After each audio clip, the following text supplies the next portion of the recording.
বিসমিল্লাহির রহমানির রহিম।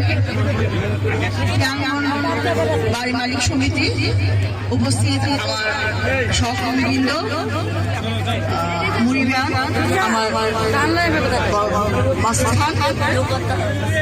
আমি নাম বললাম না, সবাইকে আসসালামু আলাইকুম। বাইরেও আছে আমাদের অনেক লোকজন, যুবদল, আমার মহানগর বিএনপি সবাই বাইরে আছে, সবাইকে আসসালামু আলাইকুম। আপনারা কেমন আছেন? আমি জানি আপনারা অনেকক্ষণ ধরে অপেক্ষা করতেছেন। আমি বক্তব্য দিতে যাব না। আপনারা ভালো আছেন, আমরা ভালো আছি।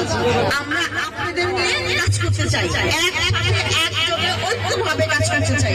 আমাদের সহযোগিতা করবেন না? আপনারা আপনাদের সাথে সহযোগিতা করে কাজ করতে চাই। আমরা আমাদের 14 প্রার্থী সানজিদা ইসলামকে নিয়ে যদি আমার মার্কেটে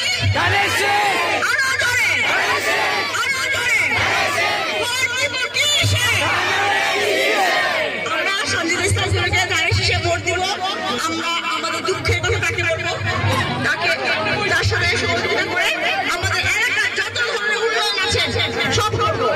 আপনারা জানেন বিএনপি সব সময় আপনাদের সাথে নিয়ে কাজ করে এবং ভবিষ্যতেও করবে ইনশাআল্লাহ। অনেক কিছু বলার ছিল, ফ্যামিলি কার্ডের কথা বলার ছিল, আরো অনেক বলার ছিল, কিন্তু আপনারা অনেক টায়ার্ড। আমি আর বলতে চাই না, আপনার সময় অপেক্ষা করতে চাই প্রার্থী সানজিদা ইসলামের কথা শোনার জন্য। ইনশাআল্লাহ সবাইকে ধন্যবাদ। আবার দেখা হবে, আবার কথা হবে ইনশাআল্লাহ। নির্বাচনে আপনাদের সহযোগিতা আমরা